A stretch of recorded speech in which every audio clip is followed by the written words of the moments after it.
Federata Shqiptare e Futbollit ka dalë me një deklaratë zyrtare për shtyp, ku ka përgënjështruar lajmin e publikuar nga një portal shqiptar me bazë në Zvicër, në të cilin thuaj se shqiptarët e Kosovës janë të përjashtuar nga e drejta për të blerë bileta për sfidën Shqipëri-Serbi. Federata e Futbollit dëshiron të përgënjështrojë kategorikisht një lajm të shpërndarë së fundi nga një media online me bazë në Zvicër, që pretendon në mënyrë të rreme dhe pa asnjë bazë faktike se tifozët shqiptar nga Kosova janë të përjashtuar nga ndeshja Shqipëri-Serbi që luhet më 7 qershor në stadiumin Arena Kombëtare. Ky informacion është krejtësisht i pavërtet dhe abuziv. FSHF ka dërguar një komunikim zyrtar medjes në fjalë dhe është në pritje të përgjigjes formale.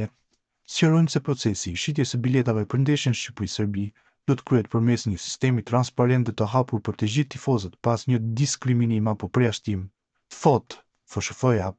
Aplikimi për bileta do të nisë në 15 maj përmes një formulari elektronik që do të publikohet në faqen zyrtare të FSHF-s. Afati i aplikimit do të zgjasë 2 javë dhe në fund të muajit maj do të zhvillohet një short kompjuterik për të përzgjedhur tifozët që do të kenë të drejtë të blejnë bileta.